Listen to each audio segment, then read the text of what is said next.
بسم اللہ الرحمن الرحیم قال النبی صلی اللہ علیہ وسلم الدین النصیحہ صدق اللہ العظیم۔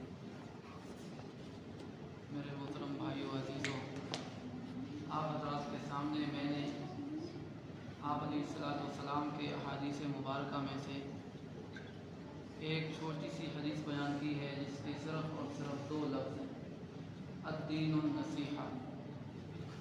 تو بظاہر تو اس حدیث کے صرف اور صرف دو لفظ ہیں، لیکن در حقیقت آپ علیہ الصلوۃ والسلام نے ان دو لفظوں کے اندر پورے کے پورے دین، پوری شریعت، بلکہ پورے اسلام کا خلاصہ بیان کیا ہے۔ یعنی کہ آپ علیہ الصلوۃ والسلام کی 23 سالہ ساری زندگی کی جو محنت تھی، اس محنت کا آپ نے دو لفظوں میں خلاصہ بیان کر دیا ہے کہ میری محنت کا خلاصہ اور نتیجہ یہ ہے۔ حدیث شریف کا معنی ہے الدین النصیحہ، کہ دین خیر خواہی کا نام ہے۔ مفہوم اس حدیث شریف کا یہ ہے کہ اللہ رب العزت نے آپ کو جتنے بھی احکام دیے ہیں، نماز، روزہ، زکوٰۃ، حج، صدقات، خیرات یا نوافل وغیرہ، کہ جتنے بھی احکام دیے ہیں، ان احکام سے اللہ فرماتے ہیں تمہاری خیر خواہی ہے، میرا اپنا اس میں کوئی فائدہ نہیں ہے۔ کیوں؟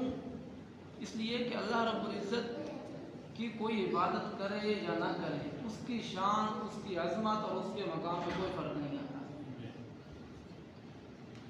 اسی وجہ سے حدیث مبارکہ کے اندر آتا ہے کہ آپ علیہ السلام نے فرمایا کہ اگر ساری دنیا غیر مسلم ہو جائے، اللہ کی عبادت کرنا چھوڑ دے، تو اللہ رب العزت کی خدائی میں، بادشاہت میں ایک تل کے برابر بھی فرق نہیں آتا۔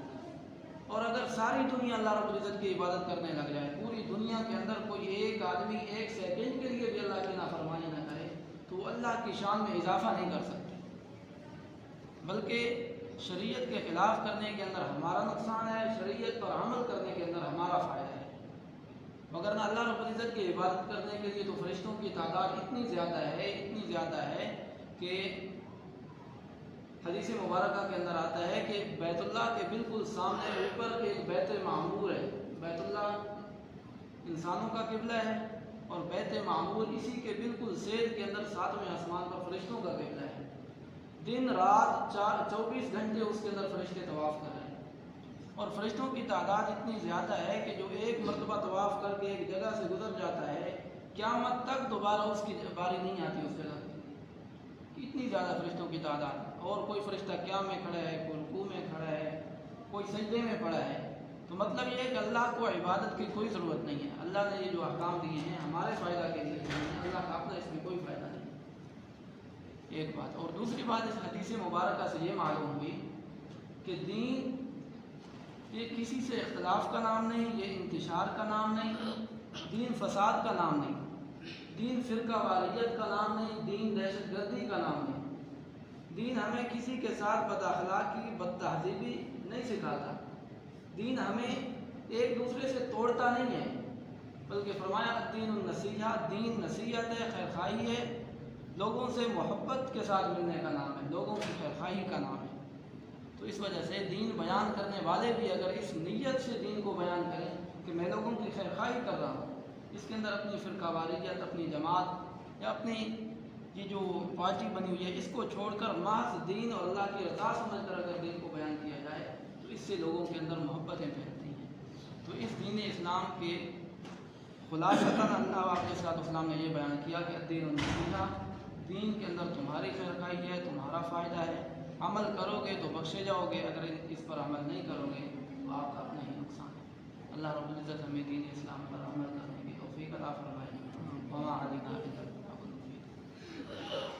الحمدللہ رب العالمین، والعاقبۃ للمتقین، والصلاۃ والسلام علی سید الانبیاء والمرسلین وعلی آلہ واصحابہ اجمعین۔ ربنا آتنا فی الدنیا حسنہ وفی الآخرۃ حسنہ وقنا عذاب النار۔ ربنا ظلمنا انفسنا وان لم تغفر لنا وترحمنا لنکونن من الخاسرین۔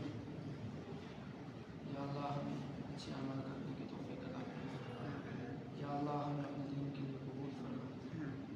یا اللہ ہمیں اپنے محبوب محمد مصطفیٰ صلی اللہ تعالیٰ علیہ وسلم کی طریقے میں چلنے کی توفیق عطا فرما۔ یا اللہ ہمارے ٹوٹے پھوٹے اعمال اپنی بارگاہ میں قبول فرما۔